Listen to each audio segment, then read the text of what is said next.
Hello, and welcome to our presentation on a brief history of pi. Our prompt is that some mathematical concepts, especially pi, have developed over long periods of time. Our thesis argues that the concept of pi and our understanding of it has evolved over the history of humanity, which has been driven by the pursuit of mathematical precision, advancements in calculation methods, and the different ways that pi is applied in different branches of science, math, and technology.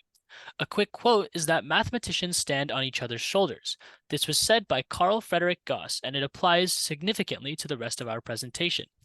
Pi can be defined as the ratio of the circumference of a circle to its diameter, and is commonly denoted by the symbol pi from the Greek alphabet. Because of its origins, it's commonly known as Archimedes' constant, and is referred to as 3.1415926, or 22 over 7, although it is an irrational number with an infinite amount of digits. So, looking at our first time period for development of pi, we have ancient civilizations such as the Babylonians and Egyptians, and we also have the father of pi, Archimedes.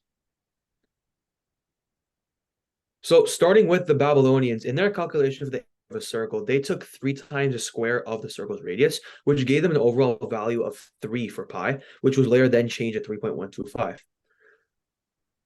Moving on to the Egyptians, around 1650 BCE, their Rhiine papyrus, which was a scroll that contained all their mathematical problems and data, used a value of 3.16045, or 256 divided by 81 for pi.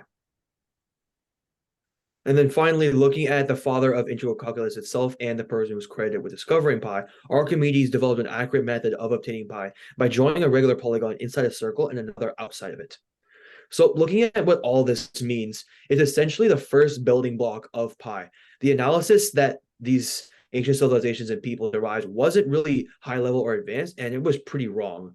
And just looking at Archimedes himself, he used polygons and simple shapes to gain his approximation, which is the key word here, as all the values they gained are approximated and therefore slightly skewed. So the question lies in how it influenced their understanding of math. If they had the technology that we had today, how different would math be? Okay, so now we're moving on to pi in the Middle Ages, and this is where we see pi spread throughout the European world.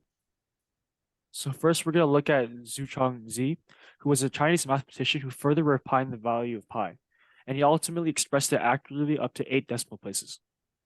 Then we have Aryabhat, who worked on the approximation of pi, and may have come to the conclusion that pi is actually irrational. He implies that for a circle whose diameter is 20,000, the circumference is 62,832, which ultimately means that pi is accurate to about 3 decimal places. Furthermore, it's speculated that Aryabhat used the word asana to mean not only that it is an approximation, but also that the value is incommensurable. If this is correct, he implies that pi is an irrational number, which was also proven by Lambert in 1761. So this ultimately means that although Aryabhat did not contribute to the discovery of more digits of pi than his contemporaries, such as Zhu Changzi, he expanded on pi's definition, inducing that it was irrational, which ultimately aided in the development of further mathematicians.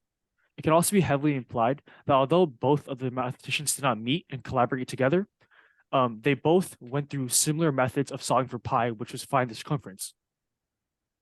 Now we'll talk about pi in the modern era.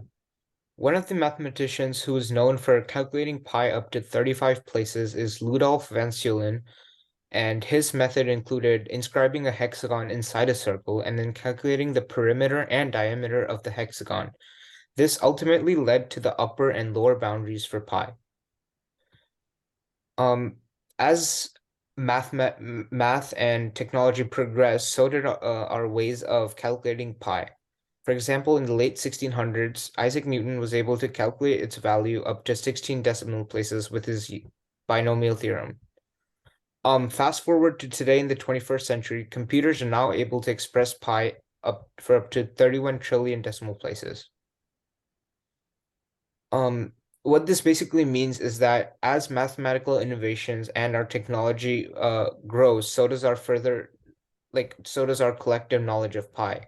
For example, Al-Khwarizmi, who is known as the father of algebra, did not directly contribute to pi or any knowledge about pi, but his concepts of algebra were crucial in further approximating the value of pi. Pi also has many uses and applications in modern society, such as architecture, engineering, and physics. Pi plays a key role in developing bridges, domes, and other circular structures, and helps us study waves and oscillations, which makes us understand phenomena like sound, radiation, and pendulum motion. Ultimately, this means that pi in engineering has a very practical significance and helps ensure our safety. This showcases how pi is very important in mathematical concepts, which helps push towards scientific progress. We can connect this to our TOK readings about Kuhn and the structure of scientific revolutions. The intricate relationship between pi and trigonometry shows how mathematical concepts are very elegant and interconnected. For instance, it's also been scientifically proven that math has a relationship with both art and beauty. For instance, the golden ratio and pi both illustrate this. This ultimately prompts the question that is beauty really just a mathematical construct? So thank you for listening to our presentation about the history of pi.